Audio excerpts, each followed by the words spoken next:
bit. Hare Krishna. Hare Krishna, everyone. This is Ganga Das, your podcaster, traveling around the world. We are in Bulgaria, in a beautiful place called Bansko. And we are traveling always accompanied His Holiness Bhanu Swami Maharaj and Mahindra Prabhu, which today we want to hear something. We'll extract from him some nectar, and Maharaj can say whatever he wants also. So Mahindra Prabhu, you are a long time devotee. Tell us a bit about this place, first of all. Well, this is a famous ski resort in Bulgaria, and Okay. when we go up in the final destination of the lift, we will see above there is a very famous ski slope, which is used for the World skiing. Cup. World for Cup. the World Cup, they World Cup had it skiing. sometimes here. So it's a famous place, and especially at winter, it's full. Full of come people. here to ski. Wonderful. And this is also the second peak, the highest peak in the Balkans. Actually, it's 2,917 meters, almost 3 kilometers. You can see it, but we'll come close later. I'll show you exactly. It's a beautiful place. It's fresh and nice. And today is the 27th of August, and it's very hot outside, but here it's very cool and nice because already elevation above the sun, above the sea, right? Yeah. So Bansko. And also we are in this resort called, what is the name of the resort we are? Winter Palace. Winter Palace. It's a hotel which is rented by a devotee company called Vitarama. Vitarama, yeah. Tell us a little bit about Vitarama, for example. Vitarama is a company which does retreats with nutrition healing. Okay. And during the summer, usually we do it either in the mountain, like this year, or in the seashore on the Black Sea for about 2.5, 3 months. So their retreats, people can come here for a week or 2 weeks or even more. So they follow a special diet and the whole program, which includes different types of yoga and physical exercises like walking here. Nice. And many lectures every day about health, but also lectures about the mind and consciousness in yoga.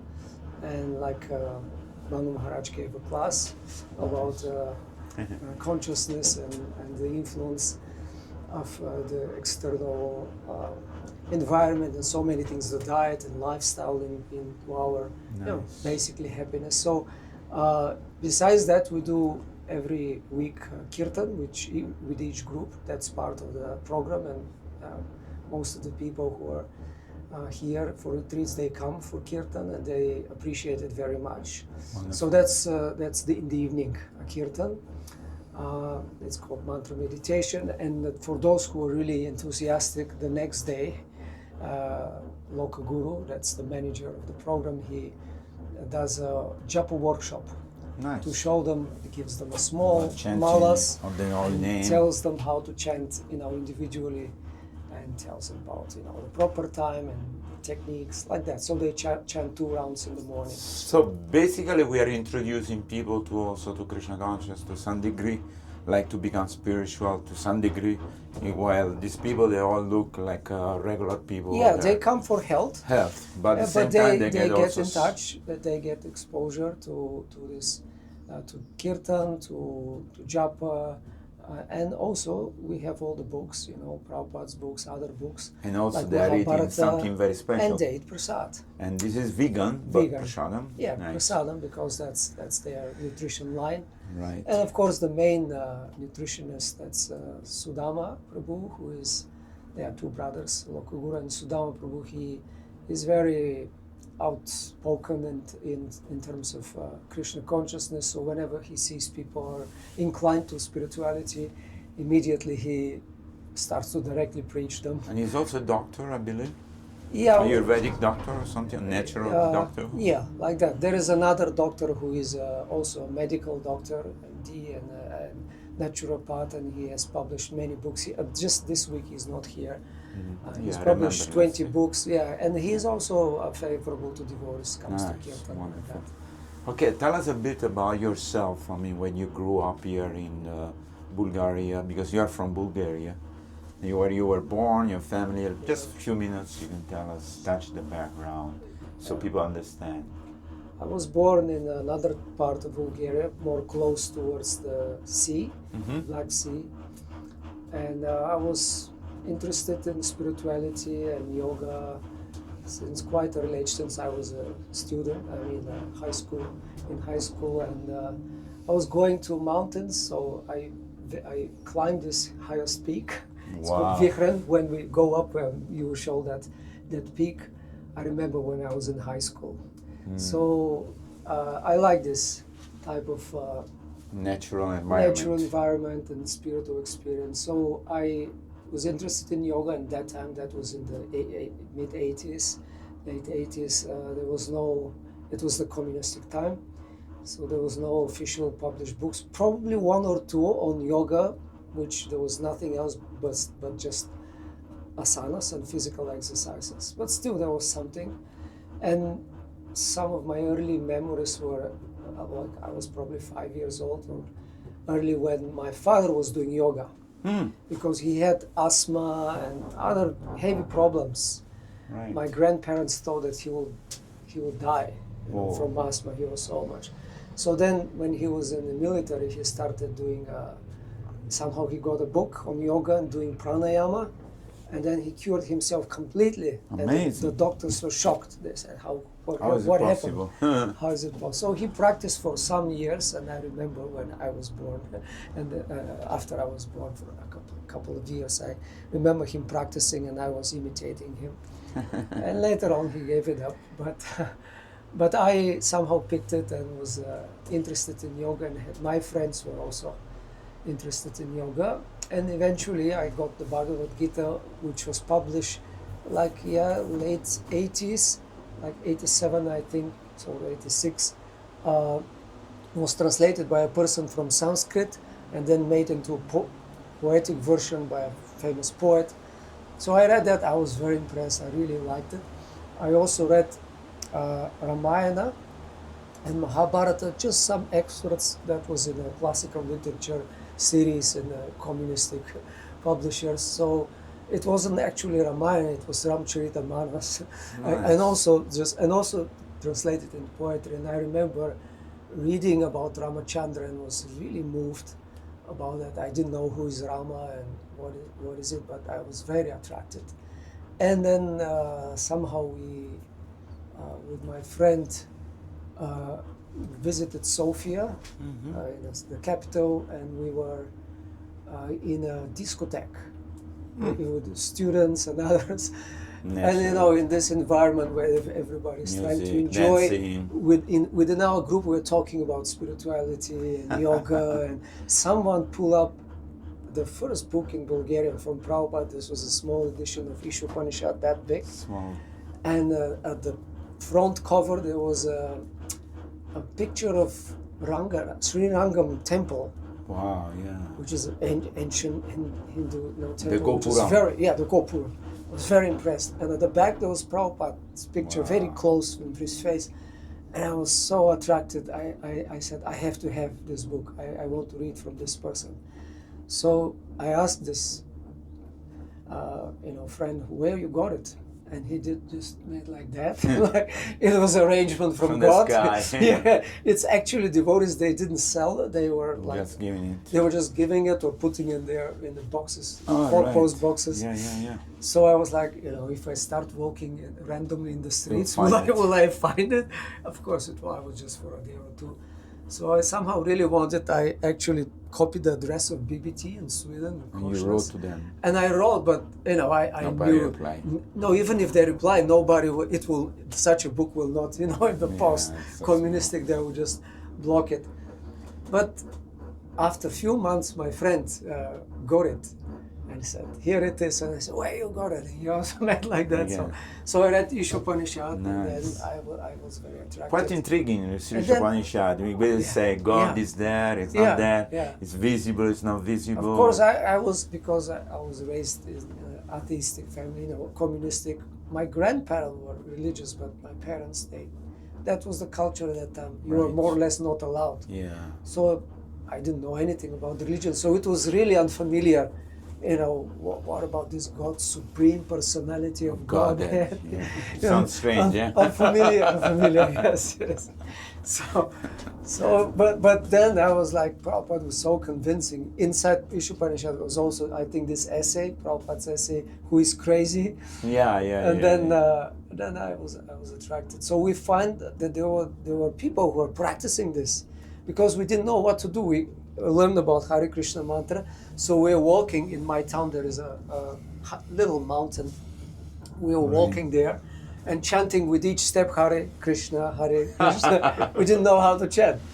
So eventually we found devotees. We visited. It was a private apartment, not an official temple, but we found they had a program, and we've experienced kirtan for the first time, and the incense, prasad. We were so attracted. Whoa, amazing. Very nice. We were very attracted. But in the morning we went for breakfast, and so devotees said that's how we eat.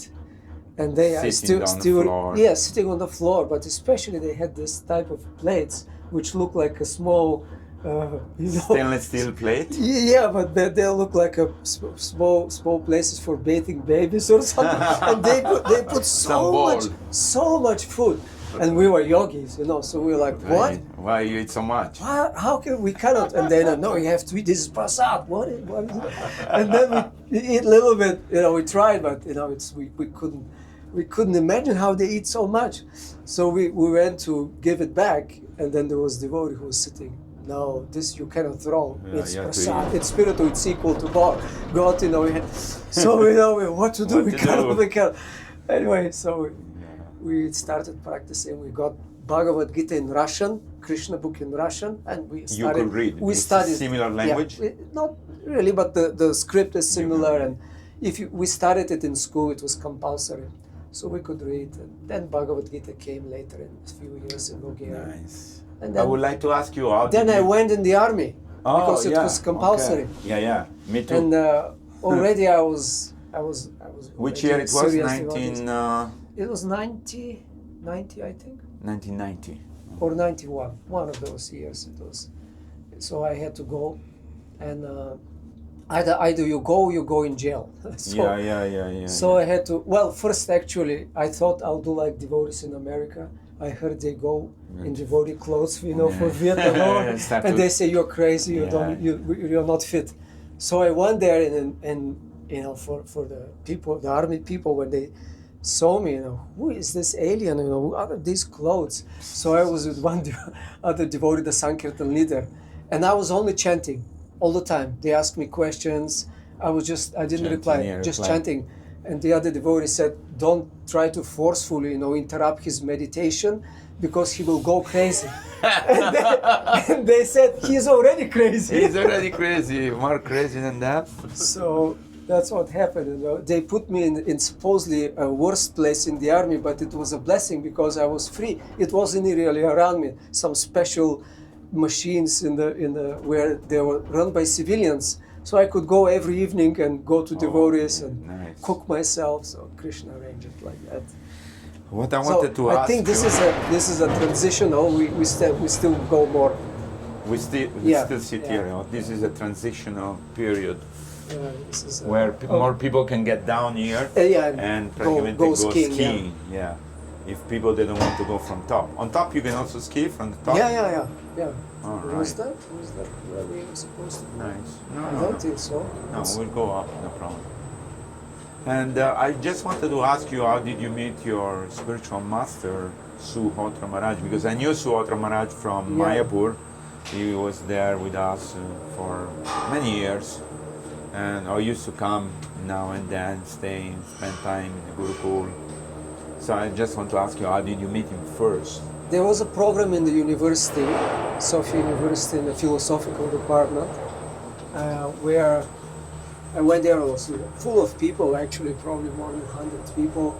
And it was a presentation by Madhavendra Puri, who was in the BI at that time. There was this Origins magazine. Oh yeah, Origin. And in Origins that, he presented some of the articles, specifically how the DNA, RNA, they can't possibly happen by chance, or if it's by chance, it will be, 10 on minus 17 or whatever, so close to impossible. Close to impossible, yeah. But he wrote just, formulas, a whole, formulas, and very impressive.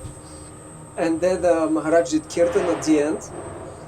And then everybody, at the end of the class, everybody went to the scientific devotee to ask him questions. And I went to, Maharaj was making pictures, and he sat down at one point, he was alone. So I said, well, I have to go and ask a pertinent question I had, because I read already Prabhupada's books, and Prabhupada is saying you have to find a guru, you have to follow a guru. And I said, well, how do you do that? So I asked him, how do I find a guru? I don't know, I have to do it. And he asked me, what do I do? And I said, well, I have these books, I read them, and I just try to follow. I offer my food. I didn't know exactly how, but I just offer it to the picture inside the book. Right. And then he said, well, you have already a guru. Because that's Prabhupada. You listen to him, you follow his instruction, and that's, you have a guru now. You just go on. And so after some time, whenever he visited, I don't know, another time, he just one day called me and he said, I will give initiation. And he just gave me, and we had a relationship actually already somehow, but I never went through the formalities like asking and getting a recommendation and waiting or whatever. Was a special and I was in the army. I just visited with my army clothes, and then he called me and he just gave me the beads, and that's it. I didn't participate even in Homa. And he told you your name. And now you felt at the time. Yeah, I was very happy because I already accepted him in my heart. Mahindra Prabhu, tell us about a little bit about your service you're doing right now. You are part of a committee for the sannyasi, I believe. And of course, you must have done so many services after the army. And maybe you can tell a little bit what service, Sankirtan, what you did. And then how eventually you joined this group of devotees, because you are very learned, I believe. Yeah. And you know Sanskrit a little bit, maybe, also? So tell us a little bit about that. What service you did after you finished the army? The army was 1 year or 2 years? 1.5. 1.5 years, because in Italy it was only 1 year. Yeah. But, okay, 1.5 years. It was actually 2. They reduced it to 1.5. After me it was 1, and then they made it professional. In Italy also was 2, then 1.5, and then it remained 1 year. So when I went, it was 1975 maybe, or 76, and that was 1 year. Yeah. But it was quite an experience, although I was hippie type and I didn't want to go. I tried also all kind of things, but it didn't work out. They said, no, you're okay, just go. You're fine. You're fine. There are so many crazy people, more crazy than you. We accepted that. No problem. I asked Sugata Maharaj what to do with the food, because they only offer food there and meat, what. And he said, don't worry, Krishna will take care. And actually that was it. Even in the beginning, before I went to this external circumstances where I wasn't even wearing this military clothes, I was just karmic clothes and was cooking myself. Before even I just went to the kitchen, I told them I'm following this, I'm vegetarian. Everybody's, what is that? That's never heard. Some of them told me you are going to die very soon. Very soon, you miss essential amino acids, vitamin, whatever. protein, yes. So anyway, I somehow survived, and Krishna arranged it. Then I I was going to Sankirtan book distribution, but there was a need for management, and then I was a temple commander, temple president. So I was for a number. In which place? In Sofia. In Sofia, in the main temple. Yeah. I became temple president from 94 till 99 or something, about 5 years. And then I went to Radhadesh. There was a Gurukula, and I moved there, and I was the headmaster for some, I think 2 years, and then they had to close it because of the legal things. The kids grew and they had to pass exams in French, and they didn't know the subjects in French because we followed American curriculum. So they went to normal school. So I went back to Bulgaria for a few years, then the Bhaktivedanta College opened. So I went back to Radhadesh and stayed for another 7 years. I was the course director there, and I was a teacher in Bhaktivedanta College. I'm still there, a trustee and a teacher. So, but after some time, when we closed we had a degree of Vaishnava theology, a bachelor degree in collaboration with the UK university. So because of student numbers and different other things, they were at that time going through this Brexit and things like that. They changed their system, so they canceled the program, and the college was reduced in terms of having mostly online courses. So I came back here because devotees insisted that I help with preaching, and actually even while still I was there, I remember once I came and I met for the first time, that was 2011, these two brothers. Oh yeah. And they were just starting help because their father is a famous nutrition healer and he's a registered nutritionist, but he learned from one very famous Bulgarian healer who was just healing by diet. Natural basically diet. Very simple diet, fruits, like that.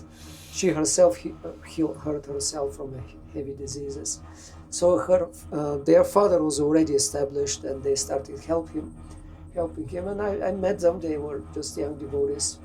So I came once with local guru who was studying in an American university in a nearby town. Wow. At that time, so he, with one of my students in the college who was a gurukula, now he's a manager in Radhadesh, Manu, the organizers of Radhadesh Melos. Nice. So he came here, and he's a good skier, and local guru also a good skier. They told me, come. And I only skied when I was a small kid, So I came here. We went really up, not just with this lift. Furthermore, there was a further the other one, to the top. Very big. And then there is this green, red, and black. Black is really for the best, for the slalom. And then they said red is good. I said, what is this? Well, it's middle, but it's fine. And I said, I never ski with these boots, and it's okay. And then I went with them, and then I was like that. But when I look, it was really so steep down, and people were like flying. But I somehow managed. It was very slow, and everybody's upset. Why I'm slowing it down. But I didn't fall. But they fell. I remember. They were going too fast. But when I went at the bottom, I couldn't feel my legs. It was just so heavy. So cool. Anyway, this was my coming 10 years ago here. Nice. And then when I came back, we did programs here in the university, and I started preaching, and I took up service in the BBT because for a long time they somehow they stopped, and nobody was working on Bulgarian books. So I started working together with a team, basically I became an editor, and till now I'm doing that. It's one of my main services. And we have now a deadline in 5 years to finish all Prabhupada's books in Bulgaria. That's a lot. So we're just now completing the 6th canto and revision of Bhagavad Gita, Nice. new edition, and other books also. Chaitanya Charitamrita we started, and we most completed the Adi Lila. So this is one of my main services, and I continue to be involved in the college. I'm still actually in the board of directors and managerially involved in teaching. And also I'm in this editorial review panel with the BBT, and together with Bhanu Maharaj and Krishna Kshetra Maharaj. So we have this, it's now towards the end basically, it's the Bhagavad Gita is finished, reviewing the changes of the Bhagavad Gita. Right. And I am part also of the Shastric Advisory Council. And the So we can say you're a Pandit, we can say that. Not really. I know where to look. I think that's what I know. Yeah, that's good. But otherwise, in the sannyas ministry, I'm in most of the committees inside the task, which is assessing the sannyas candidates. There is a sannyas college there. I'm the chairman, and we have regular Are you also in the workshops. sannyas list? No, we don't have lists anymore. It's a new What? system. Yeah. Everybody can just take sannyas? No, it's that's the point. But because if there is a list, it's kind of, you feel it's automatic. But sometimes there are issues. Not. And then if there are some problems during the term, and if you have to stop someone, then it's embarrassing. He is on the list. So now everything happens in the background. Okay. And So they just become candidate, and it continues for a couple of years, minimum 3. So you establish that person is 2-3 qualified years, to take sannyas. in the background, and then they. And there is they any are limit approved. of age? Yeah. There Like what is the minimum? 40. 40. I think so, or Okay. 35, or I think it's 40 actually. 40, yeah. Sometimes there is an exception, Of course. but that's very rare. Very I think rare. only twice it was done. Okay. I think Keshava Maharaj was just before 40 when we gave. So Right. for qualified. Nice. And you want to tell us something about the sannyasi ministry or something you are... Yeah, well, something which is not controversial, of course, we discussed before. Yeah, we just discussed the. Well, one thing Maharaj always says also, His Holiness Bhanu Maharaj said that in the West, nobody really understands what is a sannyasi. Okay, this is, sannyasi in India makes sense because the dress, people understand, because that culture, Shankaracharya, the mat. But in the West, you can wear any dress, and you can be anything. Okay, your orange cloth doesn't... No, am I correct, Maharaj? Yeah. So, I mean, of course, tell us a little bit about sannyasi. What is the goal of the sannyasi, or why the sannyasi? Because it's written in scripture that sannyasi is forbidden in Kali Yuga, but Prabhupada said for preaching we should have sannyasi. Yeah, there are many purports where Prabhupada says both things. In Chaitanya Charitamrita he says, Yes. one should not take sannyas unless very qualified, completely Right. controlled, and etc. And in another place he says, but for the sake of preaching, again, if one is Yes, qualified, yeah, he absolutely. should take sannyas. So both are there. And yeah, for some it's a calling, and they see. We have a regular question: why do you want to take Yeah, sannyas? why do you want to take? Some devotees mostly say, my guru told me, or other seniors, or it's favorable for preaching. And actually, most of our candidates are from India, Russia, mostly. And that makes a difference, I guess, in their places. We have one in Europe, or he will come soon. He will apply one in Europe, one in North America, I think one in South There are America. not many. That's it. Yeah, there are not Just many. one, mostly. And yeah, and we have about now 25 or more. They're the mostly whole mostly world? from candidates. not many, it's not many. Not many. Yeah. So you can reach here by car, eh? Yeah, we can reach by car. Okay, that's also nice. We reach here or not? Yeah, that's it. That's it. That's yeah. it, we have to go out. Okay. That's good. Okay, I'll stop here and we continue. Okay. Hare Krishna, we are back into our beautiful rope car, gondola. Gondola in Italian is a boat which we have in Venice. Okay, yeah. So that's called gondola. But we are in an air gondola with His Holiness Bhanu Swami Maharaj. Say something, Maharaj. Hare Krishna. Hare Krishna. And with Mahindra Prabhu. Hare Krishna. So we continue the podcast, and so we wanted to ask you about the future of the movement in Europe. Yes, Maharaj? Any other things? And then in Bulgaria. And Bulgaria in particular, because we love Bulgaria, and it's a beautiful country, nice people, nice devotees. So tell us a little bit how you envision the preaching in Bulgaria.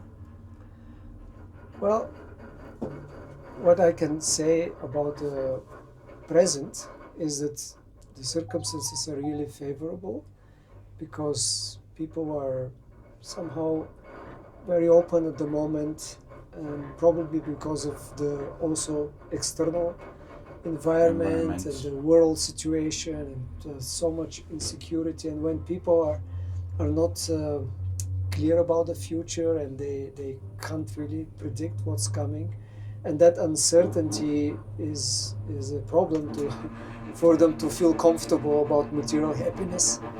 And That there's means so much that people frustration. also start to inquire a little more Yeah. about what is real life, Yeah. what am I getting to, what is the future, Yeah, what's the what hope? about spiritual life. Exactly. Any moment, anything can be taken away from me any second. Yeah. Because if tomorrow somebody push the button on the red Yeah. button on the nuclear power or nuclear bombs, you need only one crazy guy and then everybody else throw and we Yeah.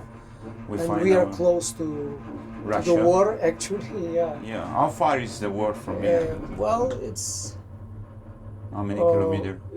The Black Sea side of Bulgaria is just across the sea. It's the Crimea and then Odessa, pretty where they close. bombed there. Yeah. So it's quite close. And what they said at some point, that's the next step are these countries, after Ukraine and then here. So people are already nervous. I mean, everywhere in Europe in general, but this is, I think, in one sense, makes people to be more inquisitive and look for alternatives. And that's our experience, like in this project here for Vitarama. Yes. People like to hear about spirituality and meditation and It's like chanting indirect and- preaching Yeah, or it's- introduction well, to I mean, spirituality. I would say when we speak, it's more direct than Harinams, because we tell them what they do. Yes. In Harinams, they just hear and they don't know what's going on. But Let's here say we tell them. Harinam is more like a Gyada Sukriti, people receive the holy Right, name and right. then they can get Here something. it's you could say Gyata Sukriti, because we tell them we're chanting the names of God. right. They are spiritual, transcendental names, and it's very ancient. And that these are the mantras that we name, and we explain the meaning of mantras of Hare, Right. of Krishna, and Rama, and Govinda, like that. So then they appreciate it. We don't have any problem with people who, even if they have Christian background, which is the local, No problem. Orthodox Christianity. Very rarely remember some people come and say, well, what is it? Well, they really like it and say, but how will that fit into our own tradition? yes. Is it against? Is it okay? And when you explain, you ask them what's the goal of Christianity? Sometimes they say they can't really answer. What's the real? I say, isn't it something about love of God? Yeah. Of course. So that's what Bhakti is, and we are singing, glorifying the God. Don't you do that? Don't you sing? So when you talk about the common things, they agree, and then they say, Basically, yes, I think all the religion they're telling the similar Yeah, things. then when you because explain that- love God, that love Lord- the people, yeah. love the all living entity, respect nature and stuff like that. So it's accepted, and if they get some books, and then we do programs there in Sofia, and that's one thing here the retreats, but during the year we have a center now since 3 years in the right downtown in Sofia, Yes. and it has a restaurant, it has a Right. yoga studio and other things. By the way, And a few we days do. ago with His Holiness Bhanu Swami Maharaj, they organized an interview in the radio station, Radio Bulgaria, Yeah. Radio Sofia, I guess. Yeah. And we went there and they asked many questions. It was very interesting. The lady was very open-minded. She sincerely, honestly wanted to know about our religion. So it's very good. Yeah, in a few weeks we'll have a 30-year anniversary of Ratha Yatra. Wow. So it's already established, nice cultural festival. And, like Prabhupada said, we should preach through philosophy, culture, and we see that this is successful. And distributing books, that's why we are focused really on to produce all Prabhupada's books. People buy them still and But how do interested. you keep in contact with all these people that participate in a Vitarama, for example? In the Vitarama, in a temple, in some other venues. That's, I think, the weakest point we have now. Since many years, we don't have a system for follow-up somehow. We can make a group, WhatsApp group. We kind of, And just send a message every day and keep in touch we with them. started with trying, like Vedasara, who came a few times, like he comes in the past 2-3 years. Twice a year, he will come now also in October. And, also we did a bigger retreats with him. And many people are inspired, they want to follow. There is a group, and he does every week. Nice. Then they go, many Bulgarians, some went in his retreat in India last year. Nice. So, but still, we don't have like a real good system. Centralized system. Yeah, all the, Sankirtan devotees, all other programs to really collect the I the think data nowadays and it would contact be them. very easy to make you a just somehow, centralized, computerized contact. When devotee go out, they can just get a contact, add a visiting card, write their number, WhatsApp number, and say, would you like to receive an inspirational quotes every day from our Acharya, Srila Prabhupada? And podcasts and things like that, like you do. Yeah. And also we want to organize like a small groups, that develop like a Bhakti Vriksha type of preaching. That's also, we're just planning to start nicely organized. Wonderful. Way as well. Sankirtan devotees is many years, and he's really inspired about that. And he already trained about 10 devotees who will start groups now in the autumn, September, October, and we hope it will be successful. So Wind. in this, Wow. You can feel the wind, Marat. Yeah. So From here. preaching in all kinds of. I usually when devotee ask me, I think we should do anything. We just try, and whatever works, whatever attracts people, make them chant and read Prabhupada's books. I don't think really we need to argue what is the best, what is a bridge or not, or direct. Whatever works. Anyway, because I see sometimes devotees criticize this is not good and the other is too fanatical. But whoever does some preaching in any way, always there are Krishna sends people who are attracted by There's some way. Unlimited way to do it. And I think that's the future is that we just try to do something. You can turn, make the picture of this is the highest peak. That's the highest peak. Yeah. Beautiful. We're against the sun, so I don't know. It's similar, but Beautiful. But So I I wanted think to that- ask you because here in Europe we see when we travel, we went to Italy, we went to Macedonia, we went to Greece, we went to many places, and we see that there are not many devotees. Although there is a congregation, people come on Sunday feast. But we don't see many dedicated devotees who are maybe living in the temple anymore, like it was in 1980, 1990. We had in Villa Vrindavan 400 devotees, and all over Europe we had a lot of devotees. Eventually everybody got married, have kids, they had to get a job, blah, blah, blah.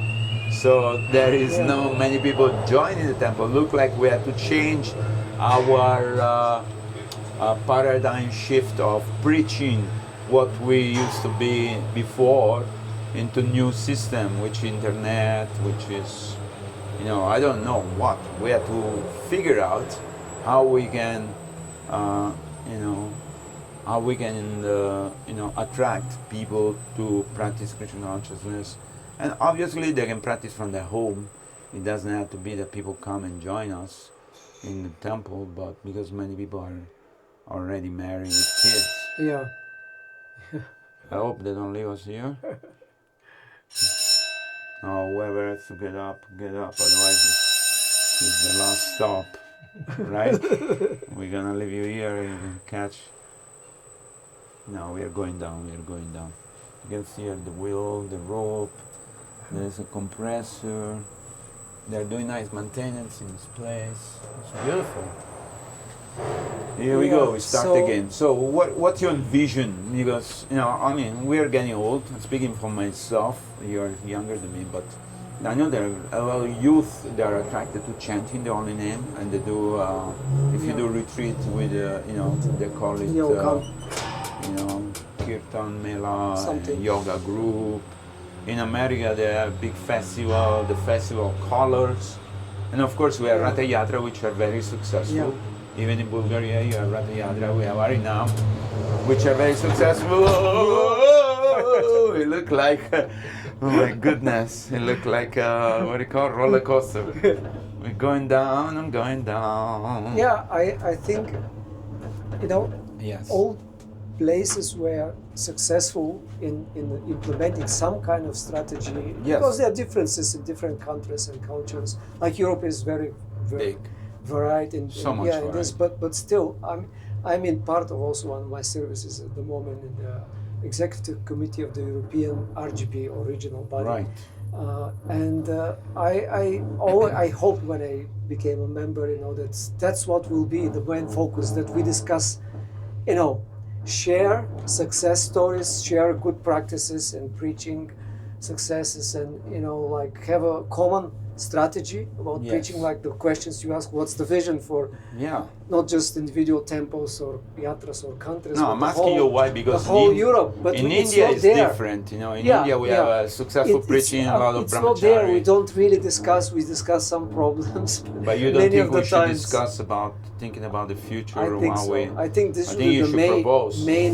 main time Yeah. of such meetings, to discuss the future and some strategy and share good experiences. And also interview young people and get idea from them. That's because- another challenge, about succession of leadership. Yeah, Like you say, we are getting old, and you're getting old. who's going to be the next temple president, next GBC, next guru, GBCs, next yeah. manager of ISKCON? Because So it's a challenge. it's a challenge. That's one thing that we don't have really devotees who are willing to step up and take full-time management roles. So times are changing, but we have to adapt and see Yeah. how to continue and how to keep alive the Absolutely. mission. That's Yeah. very important. I hope that these Srila Prabhupada books, they are inspiring thousands of people all over the world from all walk of life. So definitely, some of these youth will be interested in taking up the preaching mission or envision preaching in a different way, which we don't even can imagine, I would say, because now, for example, there is one devotee has done a beautiful film animation on Nishingadev. I And saw he had it. a big doubt in the beginning how he would go, but he broke the box office, Yeah. collecting already in 3 weeks 900 crores, which is I don't know how many $1 million, $900 million, maybe more than that. So there is,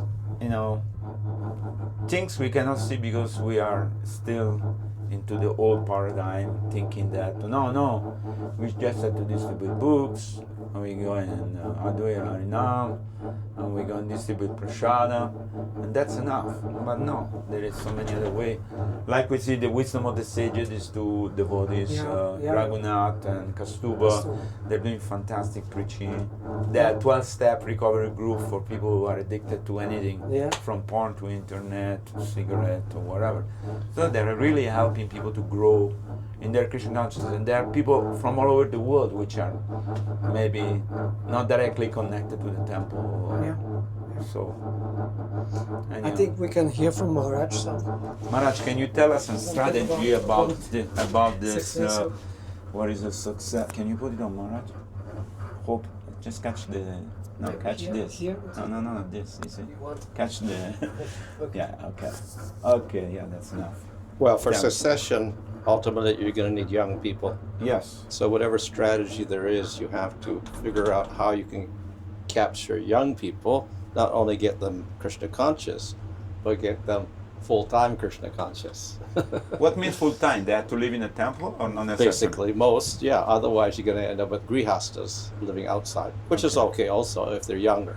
Yes. Otherwise, if you get older grihastas, then again you defeat the purpose because they're going to go Correct. away in a few years. So you're going to have to get younger and younger people, and that has to be a continuous strategy, not just do it one time, but continuously. So all the time in the future, you're getting young people, which means people who are who have graduated from college. You concentrate on those people who have some intelligence and some energy, and at the same time, obviously they have to have faith, and you have to cultivate that in such a way that they become full-time. So that's the basic strategy, how to catch them, first of all, make them devotees, and secondly, how to get them full-time. So you have to have a strategy for that.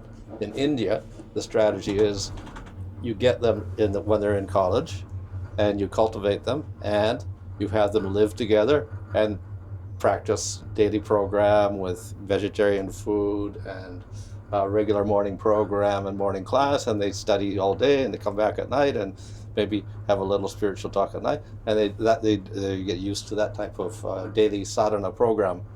And then once they leave, of course, they should work for 2 years or whatever, and then many of those, they decide, I would like to join full-time because they've had the experience together, cultivating Krishna consciousness together, and many of them do join. So, and they get, I don't know how many thousands of devotees already joining in the last 15 years or so in India. So that's one strategy. How to get the people, the young people in other countries, that you have to look at. Tredas in Italy, in Bologna, he's preaching, and he has one strategy there, which is successful, and he's getting young people. That we'll have to see how many dedicated devotees we get out of that, but nevertheless, that's one way. I think in America also Kalakanta has a program there for cultivating people. So we can just see how these are successful. I think Radhe Shyam, who developed the program in India, he's now making a program in America also. So that's actually the how we get the young people, and that's how we're going to get the new managers. That's how we're going to get the next generation of preachers. So we have to concentrate on the young people. But are we looking also at professional people who are graduated in management, for example, or does it really matter, anybody? Well, we take everybody, but obviously if we want to get people who are qualified for management, then we do have to have people that know something about accounts, Yes, of course. how to save the money, accountability, transparency, how to handle people, etc. So anyone who's, even if they're not going to university, they got that experience and know-how, fine, but it's more likely you're going to get someone who's educated, maybe some university studies they've done in management or handling people, etc. So they would probably more likely candidates for being managers in temples. Right. But do we have also school? I believe we have a GPC school. College, yeah. This GBC college, that's the train. That's after the people become devotees, whether they're full time or not, and they want to be managers. Then there is this GBC college, Okay. and that trains people up for GBC work or even RGB work or whatever like that. Then at the local level, like in India, we do have for temple managers. We have a local program for training on managers as well. So, but that's afterwards, the manager. But we could institute this manager school also for all world. For example, we could do courses in Mayapur for people can send from all over the world the future manager of their temple. Because some basic structure in organization and management, how to deal with the government, how to deal with the people, how to deal with other religion. So this is a very imperative knowledge, I feel, that we should have. Is this discussed on a GBC level or not? Yeah. Well, as I said, the one level was that GBC college, and it's not only for GBCs; it's for any higher manager around the world. So, and they do have centers in Russia. There's a separate one in South America, also one in North America, one in Europe also. So actually, we have planning to develop. Yeah, so we got all these things in different and also places. nowadays two level. One is for zonal supervisors higher, but now also for general leaders that they develop the second level course for a lower. Yeah, where we're staying. Okay. And they do deal with things like interfaith, dialogues, dealing with government, dealing with finances, and all these different subjects. So that's good. But if you do have some experience already, that's much easier also, of course, than learning it from the beginning, learning what's an account sheet in GBC college. Okay, that sounds good. So it looks like there is something in place, and I'd like to thank you so much, Mahindra Prabhu, and I'd like to thank Maharaj for his input. I'm sure that this will inspire a lot of devotees who are willing to dedicate their life to Srila Prabhupada to come and get trained and get introduced into service to Lord Krishna. Okay, thank you everybody. Hare Krishna, Krishna Krishna, Hare Hare, Hare Ram, Ram Ram, Hare Hare. Oh, we reach our Vaikuntha destination. We have to get down from the airplane now. Which side? On the right, this way. Wait at the door open. Here we go.